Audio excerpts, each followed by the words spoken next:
الحمد لله الذي هدانا لهذا وما كنا لنهتدي لولا أن هدانا الله تصلي وسلم على نبينا مصطفى محمد صلى الله عليه وسلم وعلى آله وصحبه أجمعين أما بعد أعوذ بالله من الشيطان الرجيم بسم الله الرحمن الرحيم സൂറ അൽ മാഇദ 86-ാമത്തെ വചനം നോക്കൂ നിങ്ങൾ.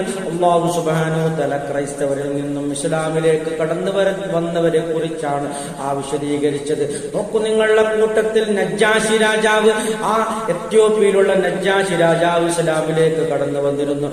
റോമാ ചക്രവർത്തിയായ ഹിറാക്കുലീസ് എന്ന് പറയുന്ന ഹിറാക്കുലീസ് രാജാവും ഇസ്ലാമിലേക്ക് കടന്നു വരാൻ താല്പര്യം പ്രകടിപ്പിച്ചു. അതേസമയം ആ പൗരോഹിത്യത്തിന്റെ കഠിനമായ എതിർപ്പ് മൂലം അദ്ദേഹം പിന്മാറുകയാണ് ഉണ്ടായത്.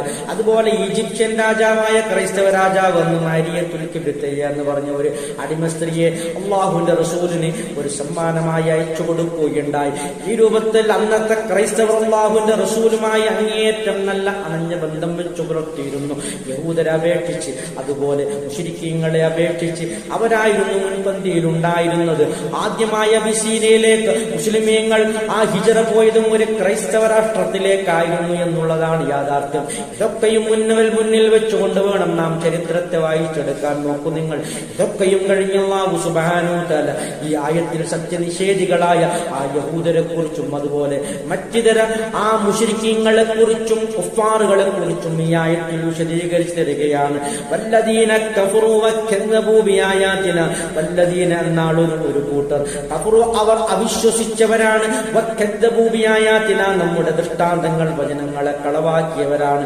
ഉലൈക അക്കൂട്ടർ അസ്ഹാബുൽ ജഹീം, ജഹീം എന്ന നരകത്തിന്റെ ആൾക്കാരാണെന്നുള്ള അല്ലാഹു സുബ്ഹാനഹു വ തആല നമുക്ക് വിശദീകരിച്ചു തരുന്നു. നോക്കൂ നിങ്ങൾ, എങ്ങനെയാണ് മനുഷ്യൻ നിഷേധിയായി മാറുന്നത്, സത്യനിഷേധിയായി മാറുന്നത്? അവന്റെ കടുത്ത അഹങ്കാരം മൂലമാണ്.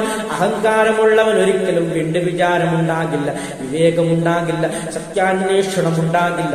സത്യമാണോ അസത്യമാണോ എന്ന് അന്വേഷിച്ചറിയാനുള്ള ഒരു കൗതുകം അവനുണ്ടാകില്ല. ഒരിക്കലും അവൻ അത് തിരിച്ചറിയാൻ, അത് വിവേചിച്ചറിയാനുള്ള, വ്യവച്ഛേദിച്ചറിയാനുള്ള ഒരു പ്രേരണ അവനുണ്ടാകില്ല എന്നുള്ളൊരു യാഥാർത്ഥ്യമാണ്. അവൻ എന്തിനേയും ഏതിനേയും കടുത്ത രൂപത്തിൽ അതിനെ പ്രത്യക്ഷത്തിൽ തന്നെ നിഷേധിച്ചു കളയും, അതിനെ വിരോധിച്ചു കളയും. അതാണ് അഹങ്കാരികളുടെ ഏറ്റവും വലിയ കഠിനമായ സ്വഭാവം. ഇബ്ലീസിന്റെ സ്വഭാവമാണ്.